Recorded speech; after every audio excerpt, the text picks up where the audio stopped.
الرحمن الرحیم۔ ترجمہ: اللہ کے نام سے شروع جو نہایت مہربان رحمت والا ہے۔ وَلَوْ شِئْنَا لَآتَيْنَا كُلَّ نَفْسٍ هُدَاهَا وَلَكِنْ حَقَّ الْقَوْلُ مِنِّي لَأَمْلَأَنَّ جَهَنَّمَ مِنَ الْجِنَّةِ وَالنَّاسِ أَجْمَعِينَ۔ ترجمہ: اور اگر ہم چاہتے تو ہر جان کو اس کی ہدایت دے دیتے، مگر میری یہ بات طے ہو چکی ہے کہ میں ضرور جہنم کو جنوں اور انسانوں سب سے بھر دوں گا۔ وَلَوْ شِئْنَا، اور اگر ہم چاہتے۔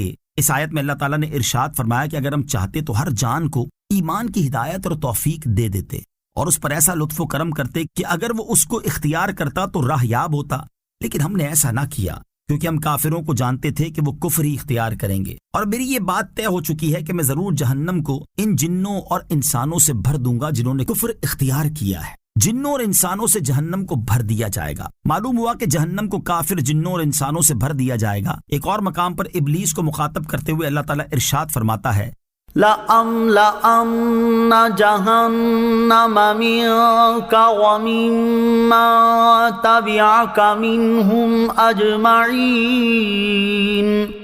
ترجمہ: بے شک میں ضرور تجھ سے اور تیری پیروی کرنے والوں سے سب سے جہنم بھر دوں گا۔ فَذُوقُوا بِمَا نَسِيتُمْ لِقَاءَ يَوْمِكُمْ هَذَا إِنَّا نَسِينَاكُمْ وَذُوقُوا عَذَابَ الْخُلْدِ بِمَا كُنتُمْ تَعْمَلُونَ۔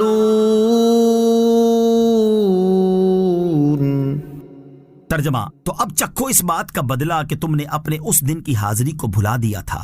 بے شک ہم نے تمہیں چھوڑ دیا اور اپنے اعمال کے بدلے میں ہمیشہ کے عذاب کا مزہ چکھو۔ فذوقوا، تو چکھو۔ جب کافر جنات اور انسان جہنم میں داخل ہوں گے تو جہنم کے خازن ان سے کہیں گے تو اب عذاب کا مزہ چکھو، کیونکہ تم نے اپنے اس دن کی حاضری کو بھلا دیا تھا اور دنیا میں ایمان نہ لائے تھے۔ بے شک ہم نے تمہیں عذاب میں چھوڑ دیا، اب تمہاری طرف کوئی توجہ نہ ہوگی اور تم اپنے کفر و تکذیب کے بدلے میں ہمیشہ کے عذاب کا مزہ چکھو۔ انما یؤمن بآیاتنا الذین اذا ذکروا بها خروا سجدا وسبحوا بحمد ربهم وهم لا يستكبرون۔ ترجمہ: ہماری آیتوں پر وہی لوگ ایمان لاتے ہیں کہ جب ان آیتوں کے ذریعے انہیں نصیحت کی جاتی ہے تو وہ سجدے میں گر جاتے ہیں اور اپنے رب کی تعریف کرتے ہوئے اس کی پاکی بیان کرتے ہیں اور وہ تکبر نہیں کرتے۔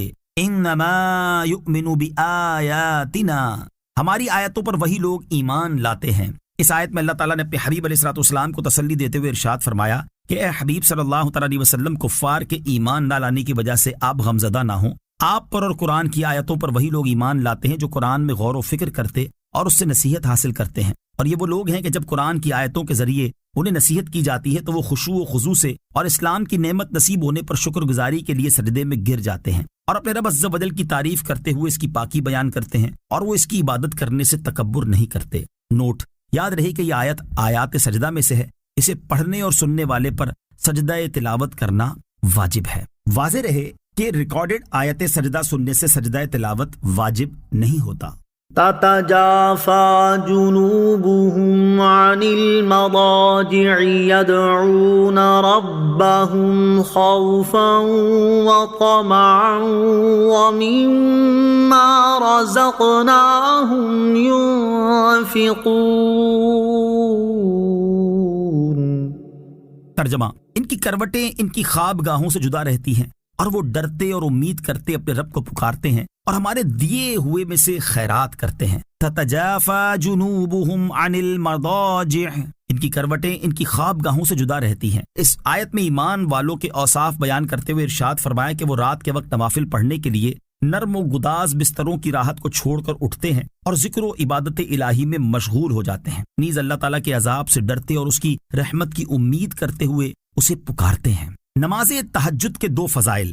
اس آیت کے مفہوم میں رات میں عبادت کرنا اور تہجد پڑھنا سب داخل ہیں۔ اس مناسبت سے یہاں تہجد کی نماز ادا کرنے کے 2 فضائل سماعت کیجیے۔ نمبر 1، ترمذی شریف کی حدیث ہے، حضرت علی المرتضیٰ کرم اللہ تعالی وجہ الکریم سے روایت ہے، نبی کریم صلی اللہ تعالی علیہ وآلہ وسلم نے ارشاد فرمایا، جنت میں بالا خانے ہیں جن کے بیرونی حصے اندر سے اور اندر کے حصے باہر سے نظر آتے ہوں گے۔ ایک اعرابی نے کھڑے ہو کر عرض کی، یا رسول اللہ صلی اللہ تعالی علیہ وآلہ وسلم، یہ کس کے لیے ہوں گے؟ حضور اقدس علیہ الصلوۃ والسلام نے ارشاد فرمایا، جو اچھی گفتگو کرے، کھانا کھلائے، ہمیشہ روزہ رکھے اور رات میں نماز ادا کرے جبکہ لوگ سوئے ہوئے ہوں۔ حدیث نمبر 2، حضرت اسماء بنت یزید رضی اللہ تعالی عنہا سے روایت ہے، رسول اللہ صلی اللہ تعالی علیہ وآلہ وسلم نے ارشاد فرمایا، لوگ قیامت کے دن ایک میدان میں جمع کیے جائیں گے تو ایک پکارنے والا پکارے گا، وہ لوگ کہاں ہیں جن کے پہلو اپنی خواب گاہوں سے الگ رہتے تھے؟ چنانچہ وہ لوگ کھڑے ہو جائیں گے اور وہ تھوڑے ہوں گے اور وہ جنت میں بغیر حساب داخل ہوں گے۔ پھر باقی تمام لوگوں کو حساب کی جگہ کی طرف جانے کا حکم دیا جائے گا۔ وَمِمَّا رَزَقْنَاهُمْ يُنْفِقُونَ، اور ہمارے دیے ہوئے میں سے خرچ کرتے ہیں۔ یعنی ایمان والوں کا ایک وصف یہ ہے کہ ہم نے انہیں جو مال عطا کیا ہے اس میں سے وہ نیکی اور بھلائی کے کاموں میں خرچ کرتے ہیں۔ زائد مال راہ خدا میں خرچ کرنے کی فضیلت، حضرت ابو عبیدہ بن جراح رضی اللہ تعالی عنہ فرماتے ہیں، میں نے رسول پاک علیہ الصلوۃ والسلام کو ارشاد فرماتے ہوئے سنا کہ جس نے اپنا زائد مال راہ خدا میں خرچ کیا تو اس کے لیے 700 گنا اجر ہے، اور جس نے اپنی جان اور اپنے اہل و عیال پر خرچ کیا یا کسی مریض کی عیادت کی یا اذیت دینے والی